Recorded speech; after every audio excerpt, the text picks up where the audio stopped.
여호수아 7장 24절에서 26절. 여호수아가 이스라엘 모든 사람으로 더불어 세라의 아들 아간을 잡고 그 은과 외투와 금덩이와 그 아들들과 딸들과 소들과 나귀들과 양들과 장막과 무릇 그에게 속한 모든 것을 이끌고 아골 골짜기로 가서 여호수아가 가로되 내가 어찌하여 우리를 괴롭게 하였느뇨 여호와께서 오늘날 너를 괴롭게 하시리라 하니 온 이스라엘이 그를 돌로 치고 그것들도 돌로 치고 불사르고 그 위에 돌 무더기를 크게 쌓았더니 오늘날까지 있더라.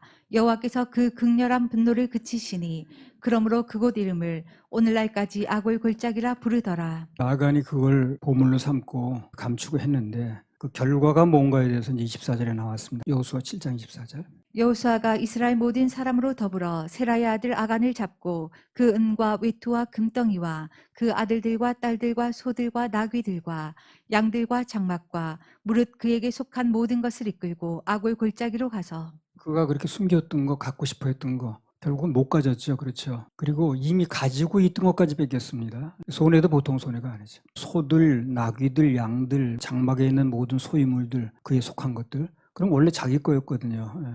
그건 훔친 게 아니었습니다. 근데 그것까지 다 돌무더기 속으로 들어갔어요. 그리고 가장 슬픈 건 뭐냐, 안타까운 게 뭐냐, 그 부모가 잘못한 건데 자식들이 같이 들어갔다는 거, 영향을 미쳤다는 거예요. 자식들이 같이 죽었잖아요. 그러니까 이게 욕심을 낸다는 게 잘 생각을 해봐야 돼. 그것 때문에 얼마나 많은 게 나가는가, 얼마나 많은 걸 잃을 것인가 하는 걸 예고편에 다 기록해 놓은 거예요. 몰랐다고 그럴까봐. 그 성경에 다 미리 나오는 겁니다. 이게 아, 저렇게 하면 저렇게 되는구나, 뭐 이런 식으로 하면 이런 결과가 나오는 거 다 나와 있거든. 그 전과라고 그러잖아요. 그래서 모르면 몰라서 그랬다고 할 수 있는데 성경에 다 나온 거예요. 그래서 우리 성경을 듣는 것이고 또 말씀을 선포하고 듣고 하는 겁니다. 쓸데없는 욕심을 내게 되면 하나님 외의 것에 마음을 뺏기고 보물 삼게 되면 저렇게 되는구나 저게. 그것뿐만 아니라 내가 원래 가지고 있던 것까지, 또 애들까지, 자식까지, 가족이 다 멸망하는구나, 영향을 미치는구나, 이런 걸 배우라는 거거든요. 하나님 외의 것에 마음을 뺏기면 갖지도 못하고 오히려 가진 것까지 뺏긴다는 거, 그걸 이제 우리가 알 필요가 있다는 거예요. 여호수아 8장 24절에서 27절. 이스라엘이 자기를 광야로 따르던 아이 모든 거민을 들에서 죽이되 그들을 다 칼날에 엎드러지게 하여 진멸하기를 마치고 온 이스라엘이 아이로 돌아와서 칼날로 죽임에 그날의 아이 사람의 전부가 죽었으니 남녀가 1만 2천이라. 아이 거미를 진멸하기까지 여호수아가 단창을 잡아 든 손을 거두지 아니하였고 오직 그 성읍의 가축과 노력한 것은 여호와께서 여호수아에게 명하신 대로 이스라엘이 탈취하였더라. 예, 그래서 이제 전쟁을 해서 그 일이 끝난 다음에 전쟁에 이제 이겼습니다. 진 원인이 없어졌으니까. 오직 그 성읍의 가축과 노력한 것, 어디서 뺏은 거 이거야? 아이성에서. 그 성읍의 가축과 노력한 것은 여호와께서 여호수아에게 명하신 대로 이스라엘이 탈취했다는 겁니다. 자, 그럼 탈취한 것이 뭐 했을까요? 다 분배해줬어. 분배해줬습니다. 아간도 조금만 기다렸으면 자기 목도 있는 겁니다. 그게 좀 기다렸으면 되는 거예요. 그 뺏어가지고 다 분배하는 거예요. 전리품이니까. 여호수아 것도 있을 테고 전쟁에 나간 군인들 목도 있는 것이고 다 분배하지 않습니까? 조금만 기다렸으면 자기 목도 있었던 건데 그 원래 거 뺏기지도 않고 목숨도 보존되고 그리고 추가로도 받을 수 있었던 건데 괜히 쓸데없는 욕심 부리다가 꽃길이 가시밭길이 됐다는 거예요. 항상 우리는 예고편을 잘 봐야 돼요.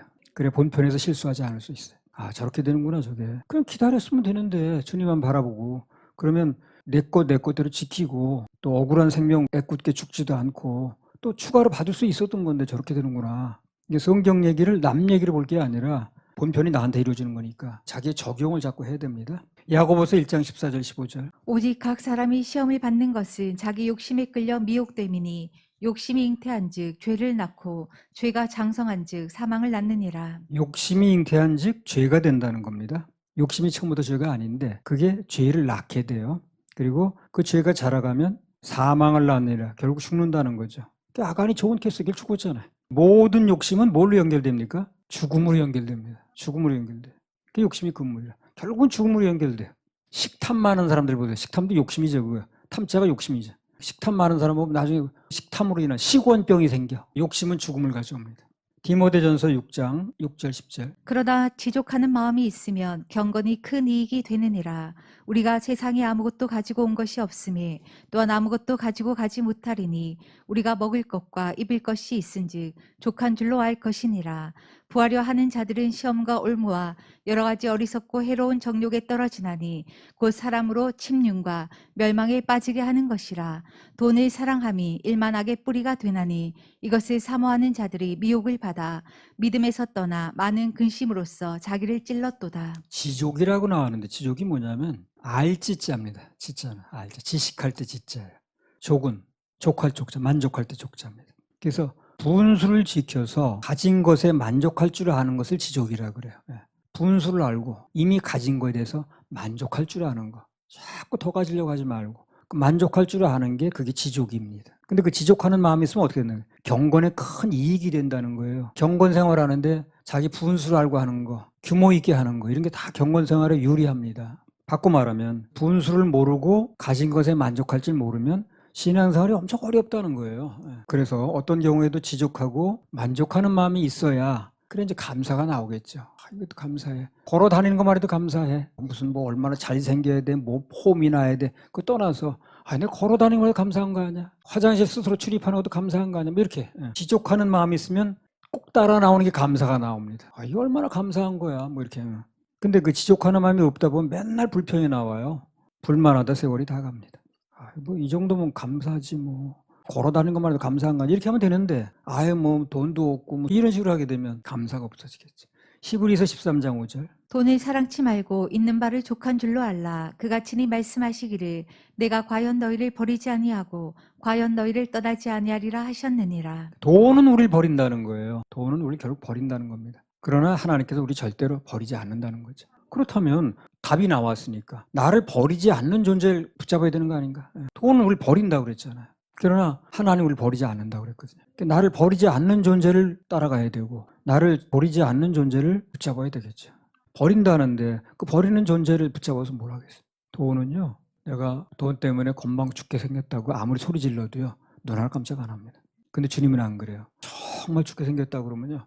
누굴 통해서라도 하나를 해결하십니다.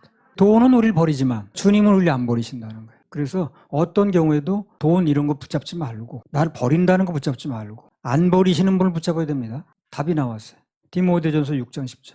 돈을 사랑함이 일만하게 뿌리가 되나니 이것을 사모하는 자들이 미혹을 받아 믿음에서 떠나 많은 근심으로써 자기를 찔렀도다. 돈을 사랑하면 그게 반드시 사람을 찌른다는 겁니다. 그 사람을. 돈이 유익하게 하는 게 아니야. 이 돈이라는 게. 잘 쓰면 물론 유익하기도 합니다만 돈이라는 건 그 사랑하고 따라가면 결국 나를 찌릅니다. 돈을 사랑하면 돈이 나를 찌른다는 거예요. 나를 유익하게 하는 게 아니라 해친다는 거죠.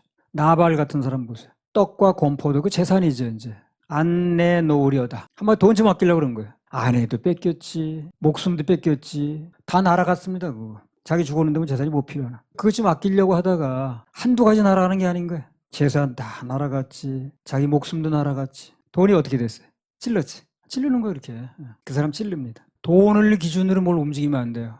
움직이는 기준이 돈이 돼서는 안 되는 거예요. 명분과 실리가 맞서게 되면 명분을 따르라고 그랬어요. 명분을 따르면 결국 인권도 오고 물권도 오게 됩니다. 물권이나 그런 걸 따라가다 보면 가버리는 거야. 날 버리고. 그러나 주님을 선택하고 주님을 따라가면 그런 게 또 따라온다는 거죠. 주님을 붙잡으면 정말 죽겠으면 돈 주시더라고. 돈은 아무리 부르짖어도 날 아는 척 안 하더라고. 그러니까 주님한테 그렇게 해보세요. 그럼 주님이 어떻게 해결하시지? 돈은 나를 버리는데 모른다고 하는데 아무리 어렵다고 그래도 그러나 주님은 나를 그렇게 버리지 않으시더라. 주님은 그렇게 외면하지 않으시더라. 오늘 그 얘기를 하는 겁니다. 돈은 버려도 하나님께 우리 절대 떠나지 않는다는 얘기 바로 그 얘기. 할렐루야. 우리 하나님 박수를 드립니다. 여호수아 7장 24절. 여호수아가 이스라엘 모든 사람으로 더불어 세라의 아들 아간을 잡고 그 은과 위투와 금덩이와 그 아들들과 딸들과 소들과 나귀들과 양들과 장막과 무릇 그에게 속한 모든 것을 이끌고 아골 골짜기로 가서. 자, 여기 보면 여호수아가 이스라엘 모든 사람으로 더불어 세라의 아들 아간을 잡고 그랬습니다. 아간이란 사람은 물질 잡으려고 했죠.